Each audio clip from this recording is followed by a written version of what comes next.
Саламатсыздарбы урматтуу көрүүчүлөр, биздин жаныбызда турган байке өзүнүн уулу мыйзамсыз түрдө камакта отурат деген билдирүүсүн бизге айтып келип отурат. Бул жөнүндө сиздерге азыр кененирээк тааныштырмакчыбыз. Байке, саламатсызбы? Окуяны башынан айтып өтсөңүз. Бир жыл мурун өзүнүн сүйлөшүп жүргөн кызы менен анын жолдош кызы менен таанышышат. Жана тойго катышышат. Тойго катышканда Орозбек аттуу күйөө бала менен таанышышат. Ошол бала, Орозбек аттуу бала мен уулумдун сүйлөшүп жүргөн кызына чалып, бир аманат бар эле дейт. Көлдөн келе жаткан алма, өрүк. Ал учурда как раз коронавирус болуп аткандан бири-бирине элдер жардам бергендиктен алма, өрүк салып ийиптир, варенье, ошону алып койчу. Мен колум бошобой атат жумуштан деп суранган экен. Андай киши суранып атса, тем более кызынын телефонуна чалып айтып атса, балам макул болуп барып ошол аманатын алат да Орозбек аттуу жигиттин үйүнө алып барат. Жалгыз алып бардыбы ошондо? Жок, ал жалгыз алып барган эмес. Ал да сүйлөшкөн кызы чогуу угуп, чогуу барышкан, чогуу жеткизип таштап коюшкан. Аманат коробканын ичинде болчу. Ичинде эмне бар экенин көргөн эмес экен. Аны соттук процессте айтып беришти бүт баарын. Жана сот учурунда күбөлөр катары суралган кишилер дагы айтып бергендери бар. Мен балам ал жерде эч кандай күнөөсү жок экенин Орозбек ар бир сотто айтып жатты. Үйүнө алып барып берди. Андан соң кандай болуп, кайсыл учурда кармалды, эмне болушкан? Андан ары окуяны улантсаңыз. Үйүнө алып барып бергенден кийин балдар сүйлөшкөн кызы менен кетет чогуу. Балам чогуу сүйлөшкөн кызы менен кайра кетет. Транспорт жоктугунан, коронавируста шаар бек болгондуктан булар жөө кетип, паркты кыдыра кетели деп Жыржынкага жете бербей, кайра Орозбек аттуу жаран кайра чалат. Суранат, эми бир жерге барып келе коелучу десе, менде акча жок деп балам жооп берет. Акча жок болсо азыр бир жерден алып берет.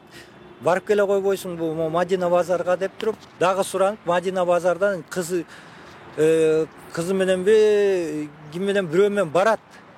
Барып, чогуу барып, ошол жерден мечиттен чыккан бир киши 1000 сом акча берет. 1000 сом акча бергенден кийин бул кайра жөө келет. Берген 1000 сомун Орозбекке карматса, Орозбек акчасын 400 сомун берет мен балама. Балам болсо ал акчаны кызыма берип кой, кызым жөө калды, кеч алыс жашайт, Арча Бешик бул центр жактан кетиш оор болуп атат деп кызына берип коет. Өзүнүн чөнтөгүндө болгон ачкыч бар экен, ошо менен Орозбек айткан жерге барып келгени макул болушат да чыгат. Орозбек бул учурда балама эч кандай бир эмне аманат алып баратканын, эмне дары-дармек алып баратабыз деп эле айтып коет. Болгону жибек жолу Алматинкага дейт биринчи. Жибек жолу Алматинкага жеткиче телефондон Орозбек сүйлөшүп бараткан болот, такси жалдап алып бараткан болот, таксист ага күбө катары өзүнүн показаниясын берген да. Ар бир кылмыл аракетине жооп берген таксисттин ар бир сөзүндө бар. Бул кылмышта менин баламдын эч бири. Ары улантсаңыз. Такси жалдап алып кетип атышат. Буларды улам телефон аркылуу бирөө менен Орозбек сүйлөшүп эле жатып, объезднойго чейин жетет. Акчаңызды берем деп Орозбек таксистке жооп берет, айдай бериңиз, барып кайра келесиз, келгенден кийин акчаңызды берем деп айдата берет. Булар бир мындай майда көчөлөр менен барып отуруп, Молдовановка айылындагы 31-чи мекемеге барып калышат, түзөтүү мекемесине. Аерге барганда дагы эмне болду, бул кайсы жерге келип калдык, кой кеттик, чото страшный жер экен деп таксист айткан экен. Жок, бул жер больница деп телефондон тиге түшүндүрүптүр. Таксистке телефондон түшүндүрүп, түрмөдө отурган бала звонок этип айтып аткан экен. Айтып аткан жери бар. Өзүнүн показаниясын айткан таксист дагы.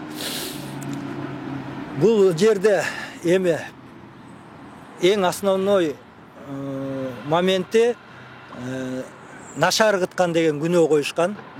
Наша ыргыткан деген күнөөдө машинеден таксист Дастан, менин балам Дастан такыр чыкпаганын айткан,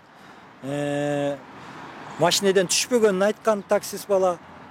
Ошондой эле көзөмөлдө турган кароолчу ички иштер органдарынын ГСИндин балдары да айткан, бир 70 метр аралыкта көрүп калдык деп.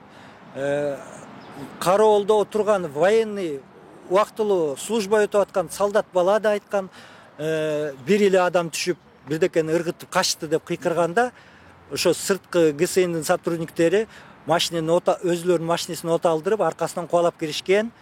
Булар кубалап келип эле кимиңер түштүңөр дегенде, шоопурдагы Дастандагы Орозобекти так даана көрсөтүшкөн. Шубал эле түшкөн, туалетке барып келгенге. Башка эч ким түшкөн жок. Эмне болду деп алар түшүнбөстүк кылганда, буларды уруп, солдаттар алдынан чуркап чыккан солдат балдар тосуп чыккан 27 колониянын.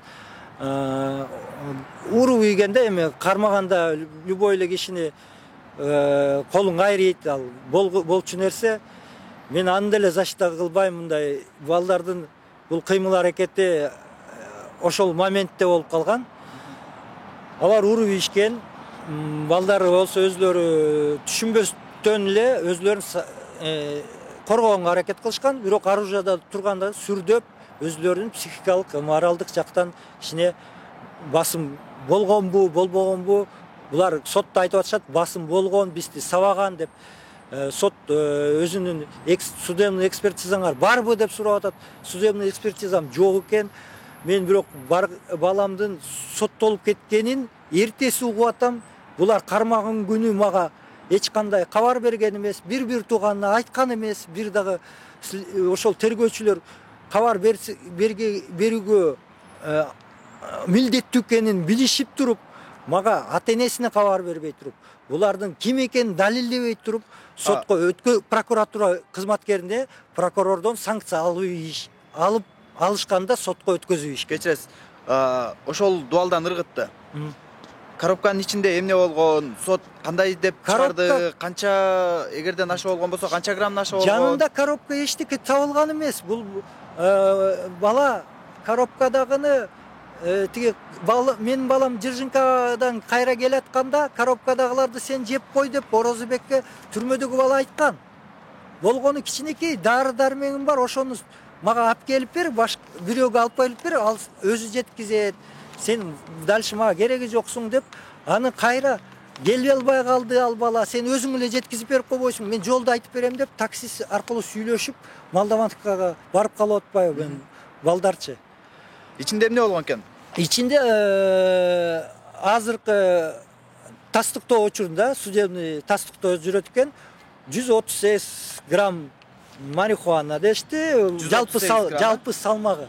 Бул чөп иретинде кургатылбаган учурдагы тартылган салмак экен. Кургатылгандан кийинки экспертизасы 38 грамм деп чыкты. Эң биринчи кармаган учурда ГСИндин сотрудниктеринин аныктамасы бар.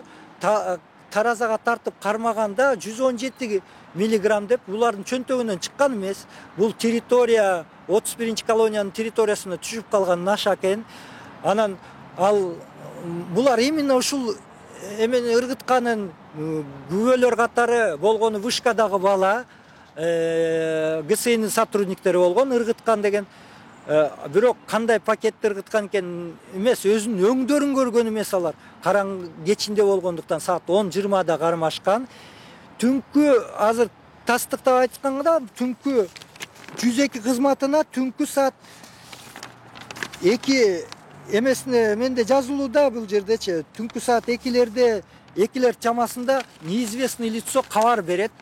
Неизвестный лицо кабар берсе, ОВДнын опер кызматындагы сотрудниктери Мусаев, Садыров дегенби дагы бирөөсү чыгып, экөө чогуу барып кармашкан болот да 10:20да эле ошол моментте. Андай болсо булар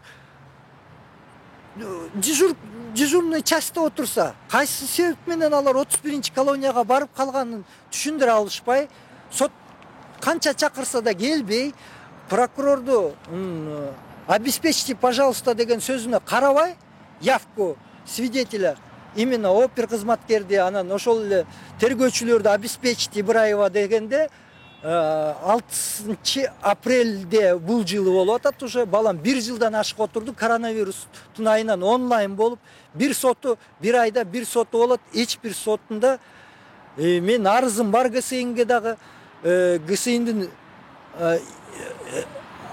жанындагы бир общий отделине кирип жазып айткам.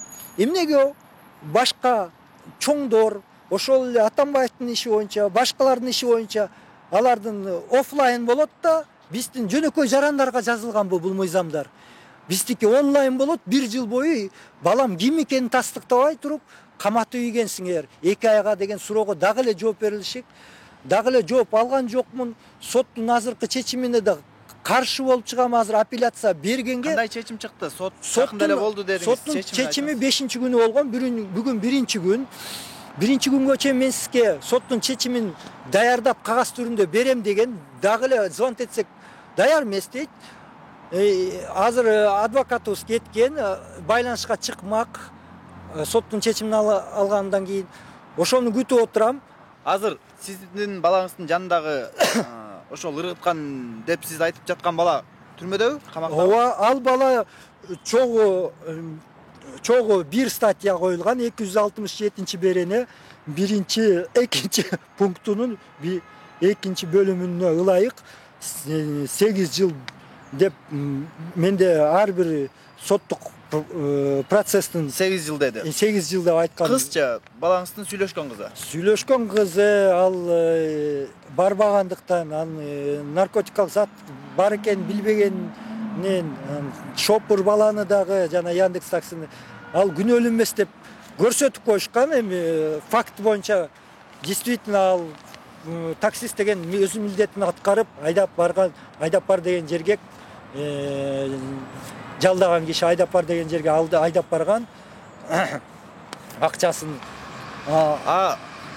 Ошол посылканы көлдөн ким салган? Көлдө аны болсо эч кандай текшерүү иштери болгон эмес. Көлдөн ким салганын да аныктаган эмес. Сүйлөшкөн таксисттин номерин кыздын телефонунан алса болмок, аны тергөөчү кылган эмес. Эмнеге выемка кылган эмес ар бир звоноктун. Ошол эле Орозбектин телефон выемкасы жок. Бул тергөөчүнүн шалаколугун көрсөтүп турган, уголовный иштин процессинде тергөөчүлөрдүн шалакылыгын көрсөтүп турат.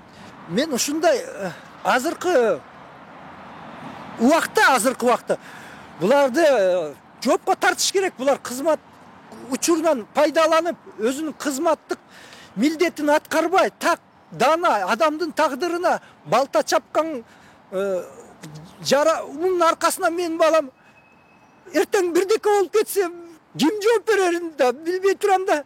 Чынын айтсамчы, эркек киши ыйлабайт, бирок өзүмдү болгондой кармап турам. Бул акмактарды мыйзам иретинде жоопко тартпасаңар, анда мен кандай иш кыларымды уже өкмөттүн алдында дагы, башкалардын Кудайымдын алдында дагы жооп бере албай калышым мүмкүн деп өзүмдү араң эле кармап турам. Бул бала деген жаман нерсе экен да. Кылгандыр, бирок менин балам ал кылмышты кылбаганын бүт далилди башка айлана чөйрөдө кармаган кишилер айтып берип атканынан, баягы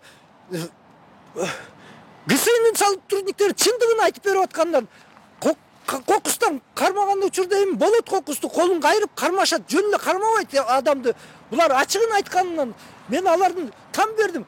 Эмнеге тергөөчү жашырып, сотко жашырынат, эмнеге сотко келе албайт, эмнеге качат соттон, эмнеге ошол эле прокурор, санкция берген прокурор тергөөчүнү чакыра албайт, ошол эле санкция берген прокурор эмнеге ГСИНдин сотрудниктерин чакыра албай? Биз атене заинтересованный лицо катары ГСИНге арызды көтөрүп барып, булар военный служащийби, военный түрүндө сотко обязан деп туруп, кат алдырып, соттон кат алдырып, өзүбүз жеткизип ГСИНди центральный мекемесине алып келип туруп тыштап кеткенбиз. Алып келип тыштап ыйлагам ошол жерден. Мен өзүмдү ыйлаган эмесмин, көзүмөн жаш атып кетти. Чындык издейм дагы эле чындык издейм. Буларды жоопкерчиликке тартыш керек. Эмнеге үчүн бизди ойлобойт? Эч ким ойлобойт. мамлекеттин деңгээлинде эмнеге кызматкерлер мындай шалакылыкты допускать эткен үчүн бунун аркасынан адам жаран өлүп калышын көңүлгө албай туруп кайра буларды боштондукка кое берип койгону мени аябай ичим күйгүзөт да. А менин бейгүлөө баламды каматып ийгени, мисалы шопур, Lexus айдап бараткан шопур болсун, ошол келип туруп авария кылды, жанында отурган күнөөсү жок кишини эле пассажирди алып туруп күнөөлүү кылып салган да. Буларчы ушундай бир статьяга келтирип туруп булар группа лиц кылыш үчүн обвинениени коюп салган. 6 саат кыйнаганына кандай далилдер бар? Адвокатты чакырып, адвокат келгенде кийимин алмаштырып алалы кир деп калгандыр, 2 күн 3 күн болуп кетиптир, аябай кириккен чото деп алганбыз. Кийимин алган учурда мен деле көңүл бурган эмесмин, пакетке жаңы кийимдерин кийгизгенбиз. Сыртка үйгө алып барып таштап койгом. Үйгө келгенде мен кийимдерин кан экенин көрүп жүрөгүм түшүп адвокатка кайрылгам. Ушундай кийимдери кан экен, буларды сабаган эмеспи, ушуну карап койчу деп десем, адвокат РОВДнын биринчи этажына келип карап, байке, бул иш боюнча эми бизди аябай сложно доказывать этиши. Азыр камакка алынып калгандан кийин муну тияктан кыйнап коюшу мүмкүн, ишенич жок буларга. Көрүп атпайсызбы? Сиз даже азыр угуп атасыз, показанияларын көрсөткөн, окуткан, бүт баарын окугандан кийин көрүп турбайсызбы бул иш боюнча эмне кылабыз билбейм, бирок сиз кийимдерин алып коюңуз деген кийимдерин алып коюп, футболкасын таппай калдым. Бирок шымы да эң кичекти мына 1 жыл 2 ай өттү. Соттук процесс өтпөй аткандыктан тергөөчүнү сурабаганын, соттун сурабаганы, бир да күбөнү прокурор камсыздап бере албаганы, бул кандай сот болгонун өзүм түшүнбөй, азыр ушул до арызымды кайра соттук мекеменин үстүнөн дагы жаза турган болуп атам. Батыралиев деген тергөөчү, Ибраев деген тергөөчү, Илгиз деген тергөөчү бир эле мени куратып атыптыр. Бул далай кишилер запкы тарткан экен. Бейгүнөө кишилер биздин президентибиз айткандай, бейгүнөө кишилер көп экен ушулардын аркасынан. Мунун аркасынан мамлекетке залакасы тиет. Мындай тергөөчүлөрдү жок кылбасак, буларды жоопко тартпасак, мындай сотторду жоопко тартпасак, шалакылык мамилеге ар бир адамдын тагдырына милдеттүү түрдө көзөмөл жүргүзгөндүн өзүнүн функционалдык милдеттерин унутуп бараткан сотторду, прокурорлорду, ошол эле тергөөчүнү, ошол эле милиция кызматында аткарып жүргөн балдарды үйрөткөн киши болобу негизи билбей атам да. Уже кимге кайрыларын билбей баардык структуранын чоңдоруна кайрылууга аракет кылуудамын.